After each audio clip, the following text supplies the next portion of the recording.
তো hello everyone, good morning. সবাই কেমন আছো? আশা করছি যে যেখানে আছো ভালো আছো। আর আমরা এখন যাচ্ছি একটু, মানে সকালে টিফিন করলাম, তোমাদের দেখালাম।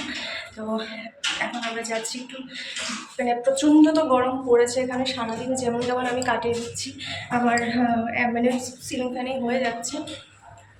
তো রাত্রে ও প্রচণ্ড ঘেমে যায়, ওর অসুবিধা হচ্ছে প্রচণ্ড, সেই জন্য এখন যাচ্ছি একটু। একটা ছোট্ট টেবিল ফ্যানও দেখে এসেছিলো কালকে গিয়ে, তো সেটাই এখন একটু আনতে যাচ্ছি। চলো সারাদিন কী করছি না করছি পুরোটাই তোমাদের সাথে শেয়ার করবো, দেখতে থাকো ভিডিওটা।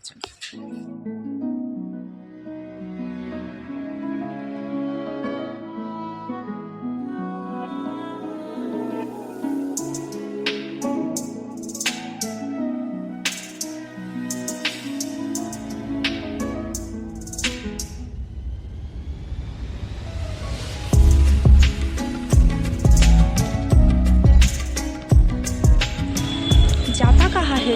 वही दुकान है।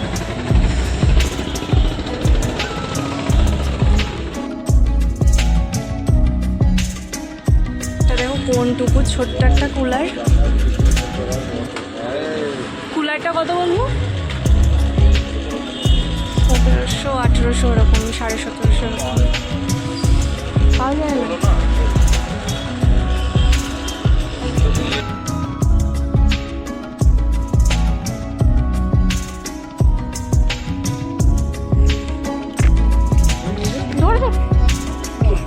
এক হাত দিয়ে কী করে নিয়ে যাবো?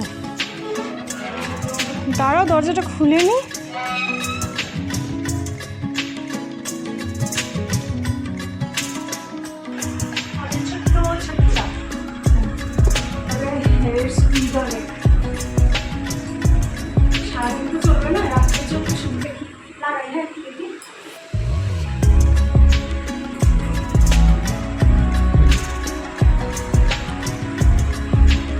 টুলের পরে নিতে হবে, পাতলা তার টুলের পরে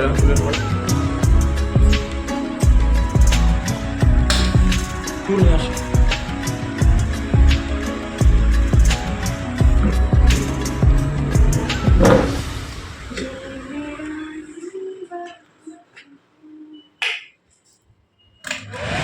আমারও কারেন্টের ভয় লাগে টেবিল ফ্যানে।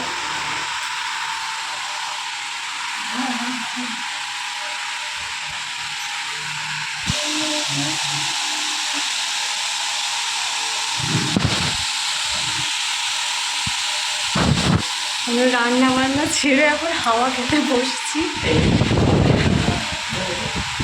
পনির নিয়ে এসছি আজকে। বন্ধ করো একটু, বা আসতে দাও, কথা শোনা যাবে না। হ্যাঁ, এরকম উপরে রাখলে হাওয়া লাগবে না, যেহেতু আমরা নিচে রাখতে হবে। বোর্ড একটা অর্ডার দেওয়া হয়েছে, তো সেটা আসলে তারপরে নিচে রাখা যাবে, নিচে রেখে হাওয়া খাওয়া যাবে। আর আজকে পনির নিয়ে এসেছি, পনির রান্না করবো। আমার যেহেতু পনির আর সয়াবিনটা ভালো রান্না হয় না, তো ওই করবে, আমি সব গুছগাছ করে দেবো। তো চলো আগে রান্নাটা সেরে ফেলি। এই আর একটা বাক্স হলো, কোথায় রাখবো এত বাক্স? যেহেতু আমাদের ইচ্ছে আছে বাড়ি যাওয়ার সময় সবই নিয়ে যাওয়ার, মানে ওর সাইকেলটাও নিয়ে যাওয়ার ইচ্ছে আছে আমাদের, মানে কলকাতায়। তো সেই জন্য সাইকেলের বাস্কও কিন্তু এখনও খাটের তলায়, মানে এই খাটিয়াটার তলায় রয়েছে। যদি কুরিয়ার করে পাঠিয়ে দেওয়া যায় তো ভালো হবে, দেখা যাক কী করা যায়, তখন দেখা যাবে। এইটা ওই বাস্কটার উপরে রেখে দাও না, শুয়ে। এই যে নিজে উচ্ছে কেটে ভাজা বসিয়ে দিয়েছে এক গাদা তেল দিয়ে। বাবু রিফাইন তেল ছাড়া কাটতে কি জানি বলে, কিছু করতে পারে না, তার জন্যই তো আমি সরষের তেলে করি, তুমি রিফাইন তেলে করো, একই দাম। পনিরটা কেটে দিয়ে আমি যাবো স্নানে। আর এদিকে দেখো মশলা কষাচ্ছে, হেভি মজা পাচ্ছে ও, মানে হোটেলের মতো রান্না হচ্ছে। আর এদিকে এই যে উচ্ছে ভাজা হয়েছে।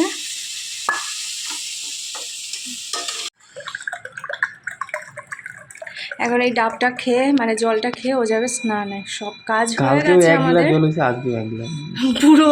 কালকে ওইটাতেও যেরকম জল ছিল, এটাতেও সেরকম সেম পুরো। আর এবার এটাকে আমি কাটবো এবার, নাকি আজকে ও কাটুক দেখি।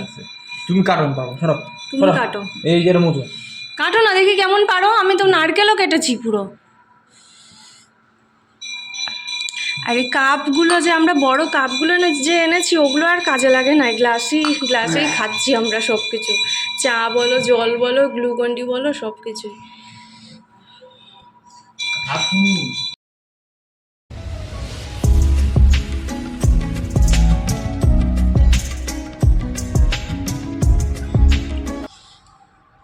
চামচ নিয়ে আসো।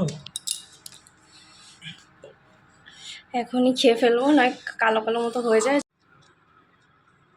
চামচটা খুলে দিই।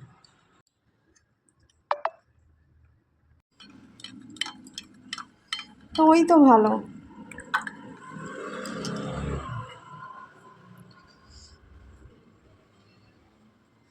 কটা বাজে টাইমটা দেখো তো। 1:30।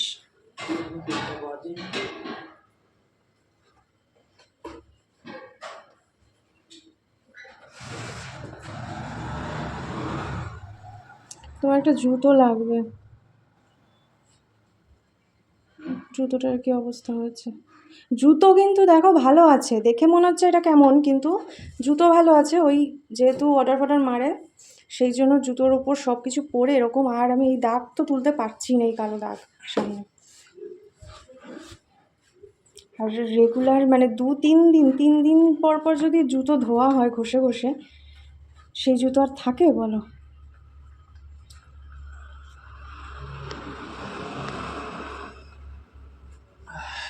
ধরো।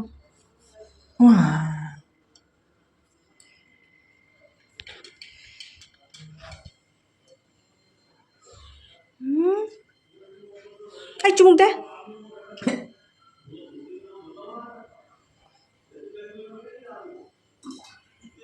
ওই যে প্রসাদ। ধরো ধরো ধরো হচ্ছে রোজের প্রসাদ।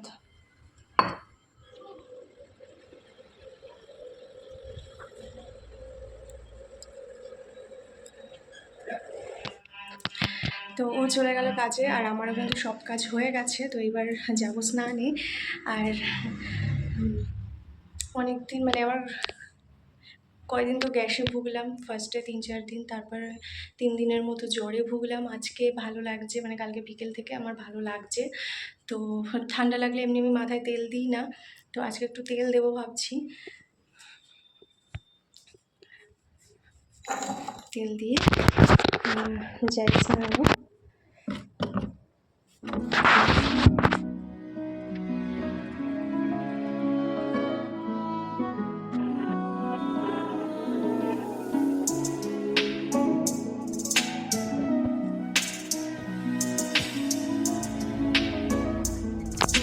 তো হয়ে গেল আমার তেল দেওয়া, আর এবার যাবো স্নানে। আর আমার উপরের চুলগুলো তোমরা দেখলে যে ওরকম কালার মানে একটু, তো সেটা আমি কিন্তু কোনো কালার করিনি। আমার এমনি ওরকম উপরের চুলগুলো ওরকম কালার, আমি জানি না, নিজেও জানি না কেন। হয়তো ছোটোবেলা থেকে আমি হেনা করতাম সেই জন্য হতে পারে, বা কিছু, আমি জানি না। কোনো কালার কিন্তু করা নেই। আর চুলগুলো না আগে ভালো ছিল, মানে আমি স্মুথনিং করার আগে আমার চুলগুলো ভালো ছিল। ও সেটা বলে যে তুমি স্মুথনিং করে পুরো চুলটা 12টা বাজিয়ে দিয়েছো। তো সেটা মনে হয় যে অনেকটা আর কি গোছটা কমে গেছে আমার চুলের, কিন্তু তবুও ভালো যে লাগে, তো সেই জন্যই করি আমরা, তাই না? আর যারা বুঝে যায় যে ভালো না জিনিসটা চুলের জন্য, তো তারা করে না। আমার ইচ্ছে আছে আবার একটু বড় চুলে করার, মানে চুল বড় করে করার। এখানে বসে না, বাড়ি গিয়েই করার ইচ্ছে আছে একজনের থেকে। দেখি কবে করি না করি। তো যাই হোক, চলো স্নানটা করে নিয়ে আসি। আর কোনো কাজ তো নেই, কাজ তো সব হয়ে গেছে বললাম, শুধু স্নানটুকুই বাকি। তোমাদের সাথে দেখা হচ্ছে আবার পরে। তো তেলে জলে দেখো হয়ে গেল আমার স্নানটা। আর সবসময় তোমাদের হয়তো মনে হয় যে সবসময় আমি কীভাবে ক্যামেরার সামনে আসি, কেমন একটা মানে করে। তো আমি এরকমই থাকতে ভালোবাসি, একটু মানে মাথা ব্যথা এমনি আমি আঁচড়াই না, আর একটু সিম্পল থাকতেই ভালোবাসি। তো যেরকমই থাকি সেইভাবেই আমি ক্যামেরার সামনে চলে আসি আর কি, ভিডিও করতে চলে আসি। তো যাই হোক, এখন দেখো একটু মাথা ব্যথা আঁচড়েছি, তাও পুরো আঁচড়াইনি, নিচের দিকে জট আছে। তো সিঁদুর ফিঁদুর পরে ব্যাস এইটুকুই আমার সাজ। তো স্নান তো হয়ে গেল। আর তোমরা একটা জিনিস আমাকে জানিও যে তোমাদের গরমে কার কার এরকম তেল চুল ভালো লাগে আর কার কার শ্যাম্পু করা ফুরফুরে চুল ভালো রাখতে ভালো লাগে। তো আমার কিন্তু পার্সোনালি আমার হচ্ছে শ্যাম্পু করা চুলই ভালো লাগে, কারণ আমি সবসময় বেনি করেই রাখি, তো আমার অসুবিধা হয় না। গরম লাগে মাঝে মাঝে ঘাড়ের কাছে, এখানে এখানে গরম লাগে, মনে হয় তখন যে রেজার দিয়ে এরকম উড়িয়ে দিতে পারতাম, কিন্তু সেটা ভেবে তো আর লাভ নেই, মানে ভাবতেই পারবো। আগে একবার ইচ্ছে হয়েছিল আমার, সে বিয়ের আগে যখন চুল ছোটো করেছিলাম, যে এই সাইড থেকে একটু ট্রিমার দিয়ে উড়িয়ে দেবো, কিন্তু এখন আর সেই সব ভেবে লাভ নেই। তো চলো ফালতু আর সময় নষ্ট না করে খেতে বসে যাই। চলো, তারপর আবার দিদাকে একটু ফোনও করতে হবে, দিদা বারবার ফোন করতেই থাকে, আমি কেটে দিই, তো করতে হবে, তারপর শোবো। বিকেলে আবার দেখা হচ্ছে তোমার সাথে।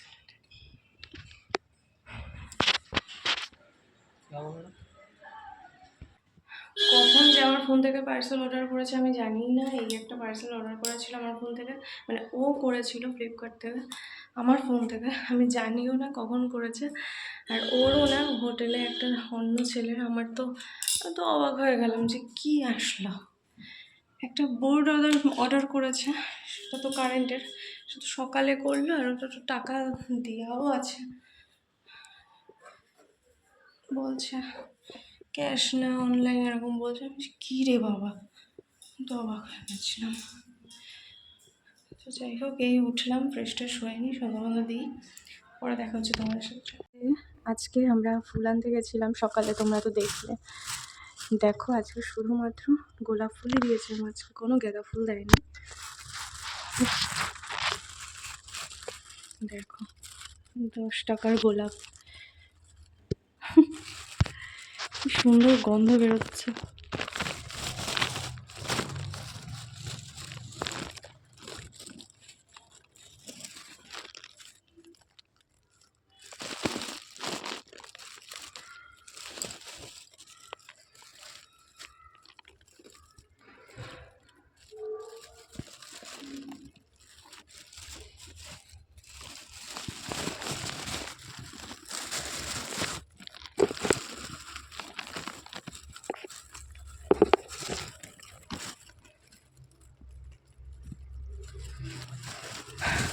ভালো লাগলো তাই শেয়ার করলাম, আমার নিজের দেখে ভালো লাগলো তাই শেয়ার করলাম। সন্ধ্যাটা দিয়ে নিই। তো আমাকে একটু মানে তার একটু পরেই ফোন করেছিল, করে বলল এটা খোলো, খুলে চার্জে দাও। তো আমি বললাম কেন, আর কী দিয়ে চার্জ দেবো, বলে তোমারটা দিয়ে, তোমার চার্জার দিয়ে। আমি বলছি কেন, খুলবো কেন, তুমি তো বললে আমাদের না, অন্য একটা ছেলে। বলে খোলো না, চার্জে দাও। তো আমি বুঝতে পারছি না কার কী না কি, মানে কী সেটা জানি। তো চলো খুলি, তোমাদের সাথেও শেয়ার করি।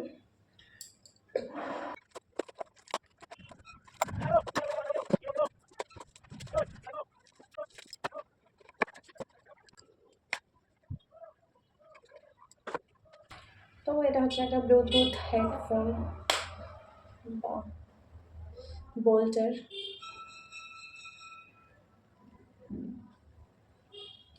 চার্জে দিতে বললো, চার্জে দিয়ে দিই। বোধ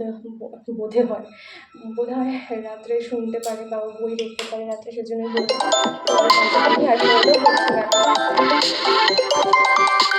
তো কালকের পর এই আমি গ্যাসটা ধরিয়ে নিয়েছি, তাও ফাইনালি, কারণ ও গ্যাস নিয়ে একটু কারুকার্য করেছিল, তো তাই আমার ভয় লাগছিলো। এখান থেকে পাইপ ফেটে গেছিলো, তোমাদের দেখিয়েছিলাম, ও কেটে আবার লাগিয়েছে। এদিকে নিচে আবার একটু রেগুলেটরের প্রবলেম ছিল, গ্যাস বেরিয়ে যাচ্ছিলো, তো একটু হরলিক্স করার জন্যই জল গরম বসিয়েছি। আমার রাতের মতো মানে চাল আমি দেখো ধুয়ে নিয়ে এসেছি, এটুকু চাল শুধু আমার রাতের মতো এক পদ দিয়ে খাওয়ার মতো আমি ধুলাম। এই বাটিতেই বসিয়ে দেবো, চিনিটা গলে গেছে। চলো জলটা না গ্লাসে নামিয়ে আমি এই চাল আর জলটা এই বাটিতে দিয়ে দিই। 2 দিন আগে আমি এত গ্যাসে ভুগেছি, যার জন্য আর আমি দুধ দিতে ভয় পাই, মানে দুধের চা খেতেও ভয় পাচ্ছি, দুধের মানে হরলিক্স দিয়ে দুধ খেতেও ভয় পাচ্ছি। এমনি তো দুধ তো সবসময় আনা হয় না গিয়ে, আমি যা অলস মানুষ, ও বলে কিন্তু আমি আর গিয়ে আনি না। ঘরে যে আমুল দুধ থাকে ওই দিয়ে 2 চামচ দিয়ে আমি খেয়ে নিতাম, এখন আর সেটা করছি না, ভয়ে, গ্যাসের ভয়।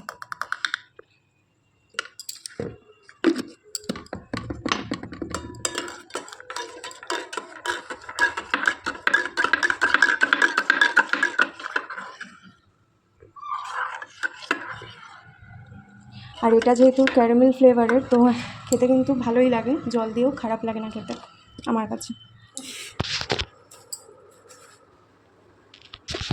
এখন একটু মানে হরলিক্সটা খেলাম, আর এখন একটু এই এঁচোড়টা নিয়ে বসলাম, ছাড়াবো। ও সকালে বলে গেছিলো যে তুমি ছাড়িয়ে রেখো, বিকেলে আমি কালকে আমি রান্না করব, ভালো করে দেখো। আগে তো করতাম আমি, এরকম বলছে।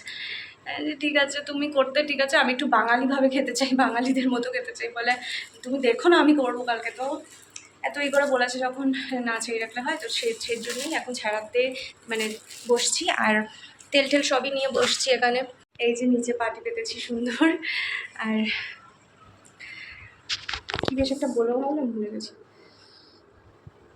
ও একটু এডিটও করতে হবে, তো তাড়াতাড়ি করে ফেলি, তারপর একটু এডিট করতে হবে। দুদিন তো জ্বরে গেল, আমি করতে পারিনি ভিডিও এডিট, তো ছাড়তেও পারিনি দুদিন, তো ছাড়িয়ে নিই তাড়াতাড়ি করে। আর কি বলবো তোমাদের, এত গরম পড়েছে না, মানে পাখা ছাড়া একটুও থাকা যাচ্ছে না, একটুও না। মানে সকালটা তো ঘেমে ঘেমে কাটাচ্ছি, কয়েকদিন সকালে গরম ছিল না, রাতে গরম ছিল, এখন সকালেও যেরকম, রাতে আরও একদম বাজে।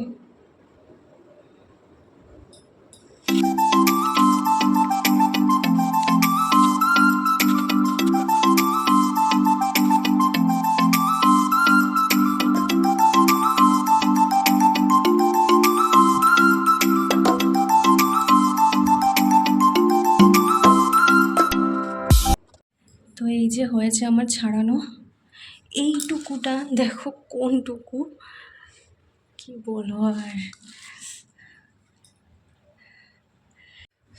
অনেক ধৈর্য নিয়ে প্রথমবার এরকম, মানে বিয়ের আগে কী হতো, দিদা কাটতো, মাসুমনি আমি দুজন মিলে বসে ছাড়াতাম। আর বিয়ের পরেও হয়নি এরকম যে আমি একা বসে কেটেছি, ছাড়িয়েছি বা কিছু, একটুও কেটেছি বা ছাড়িয়েছি একা বসে, সেরকম হয়নি। ওর মা, মনে নেই আমার ঠিক, এঁচড়ের কথা ঠিক মনে নেই, মানে ছাড়িয়ে থাকলেও ওর মা নিশ্চয়ই ছিল বসে। আর এখানে আসার পর যখনই করে, মানে দুদিন এনেছিলাম আগে, তো ও কেটে দিয়েছে, আমি ছাড়িয়েছি, আর একদিন তো ও কেটেও দিয়েছে, আবার আমার সাথে বসে ছাড়িয়ে হয়েছে। আর আজকে আমি কাটলাম, ছাড়ালাম, যেহেতু বলে রেখেছে ছাড়িয়ে রেখো, আর সময় লাগে যেহেতু, ঘাড় ব্যথা হয়ে গেছে বিশ্বাস করো। তো এখন খেয়ে নেবো, ভাতটা খেয়ে নিই, চলো।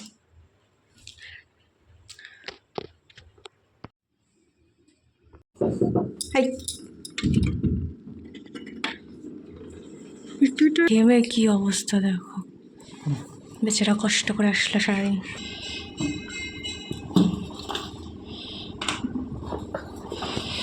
সারাদিন পর এখন ঠান্ডা ঠান্ডা জলগুলো বেশ ভালোই লাগে পেলে।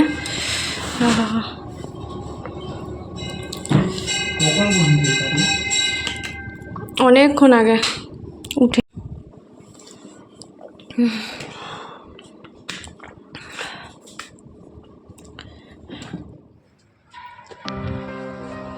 তো বাড়িতে কয়েকদিন ধরে শুনেই যাচ্ছে বৃষ্টি হচ্ছে, আর আমাকে দিদা জিজ্ঞেস করছে কি যে তোদের ওখানে হচ্ছে না। তো এখন খুব ভালো লাগছে, একটু আগে দেখছিলাম যে বিদ্যুৎ চমকাচ্ছিল একটু, ও বলছিল যে এক দুটোটা পড়ছিল, বা ছোটো ছোটো ফোঁটা। তো এখন হট করে খেতে এসে দেখছি ক্লিক দেওয়া, হট করে খেতে এসে দেখছি যে জানলা নড়ছে, কীভাবে দেখে ও দারুণ লাগছে। মানে কয়েকদিন একভাবে গরমের পর দারুণ লাগছে বিশেষ করে, সারাদিন পর একটা বিশাল একটা। চলো ব্লগটা একটু নিয়ে দেখা হচ্ছে তোমাদের সাথে আবার নেক্সট ব্লগে। সবাই ভালো থাকো, সুস্থ থাকো, আর সাবধানে থাকো। চলো টাটা।